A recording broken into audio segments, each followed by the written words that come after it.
Assalamu alaikum wa rahmatullahi ta'ala wa barakatuhu. Barkanku da yau, barkanmu da sake saduwa a daidai wannan lokaci wanda nake gabatar muku da shirye-shiryena na labaran duniya, wanda nake sa ran ba zan yaɗa muku ƙarya ba, kuma zan ci gaba da kawo muku abubuwan da suka dace wanda babu ƙarya a cikinsa, wanda ba zan saki labari ba sai labarin da na ga BBC ta shika, ko Legit Hausa ta shika, ko Leadership Hausa ta sake su, ko Aminiya, ko RFI Hausa.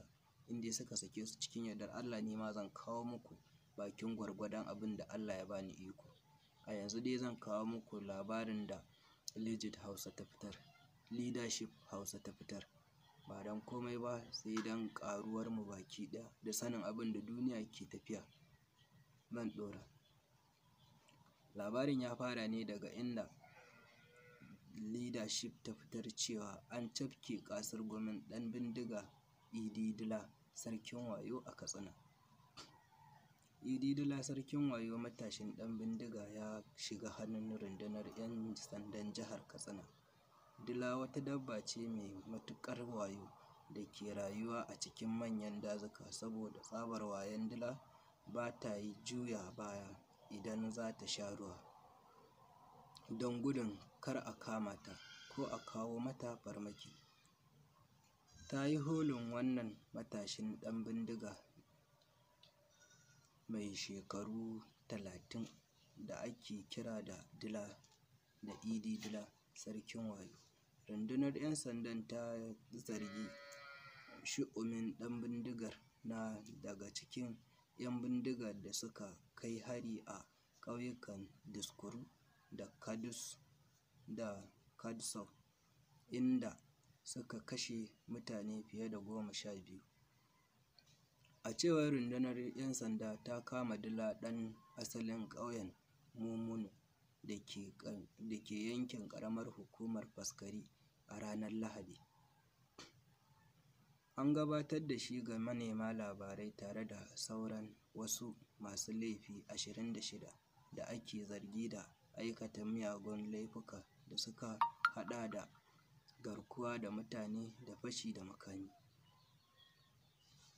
Yayin gabatar da masu laifin, kakakin rundunar 'yan sandan jihar Katsina, Gambo Isa, ya ce sun kama Dila ne a Sheme a kan hanyarsa ta zuwa Faskari.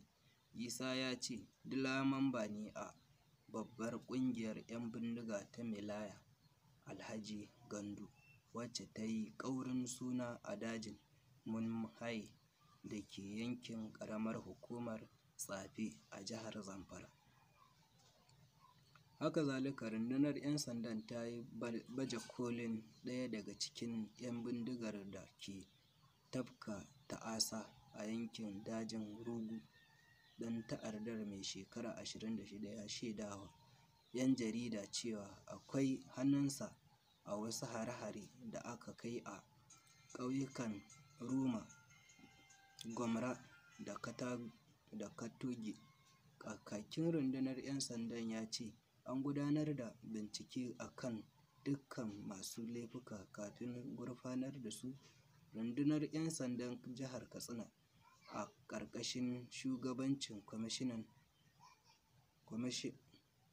Kwamishinan Sanusi Buba, ba za ta bar masu laifi da 'yan tada zaune tsaye a ko'ina ba, a cewarsa. Wannan shi ne taƙaitaccen labarin da suka ba mu. Marubucin labarin nasu kuma shi ne Jakar Magori.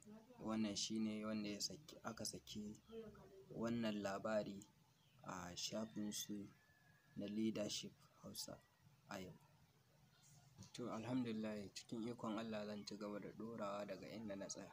Ga shi wani sabon labarin ya fito wanda bai fi minti 2 da shikansa ba, wanda aka ce wanda jaridar take cewa an ceto 'yan matan da aka yi garkuwa da su a Zamfara. Shi ma wannan Leadership ce ta fitar da shi, don haka zan ɗora daga inda na tsaya. A ranar Lahadin nan ne gwamnan jihar Zamfara kuma matawallan Maraɗin Dr. Bello Muhammad ya ceto 'yan mata 26 bayan likitoci sun tabbatar da lafiyar jikinsu da ta ƙwaƙwalwarsu domin kwanakin da suka yi cikin ruɗani sanadiyyar tsare su da aka yi. 'Yan matan waɗanda aka sato su daga jihar Katsina an ceto su ne a ranar 6 ga watan Nuwamba 2020 a sakamakon sa hannun gwamnan jihar Zamfara. Gwamnan dai ya zamo sananne a ɓangaren warware matsalolin da suka jiɓanci 'yan fashi wanda ke damun arewa maso yammacin ƙasar nan. Duk matsalolin tattalin arzikin da jihar ta Zamfara ke fuskanta, Dr. Bello Matawalle na yin amfani da arzikin da jihar ta mallaka, wadda ba wai mai yawa ba ne, wajen warware matsalolin rashin tsaro ba tare da damun gwamnatin tarayya ba da neman taimakon kuɗi. Dr. Bello Matawalle ya ceto 'yan mata su 26 cikin nasara daga masu sace mutane bayan amfani da dabarun da suke sa ya yi nasarar ceto 'yan matan su 26 bayan sun yi sati ɗaya a tsare. 'Yan matan suna da shekaru 8 zuwa 18 ne, sai kuma babbar mace guda ɗaya, dukkansu kuma an sace su ne daga ƙauyukan jihar Katsina.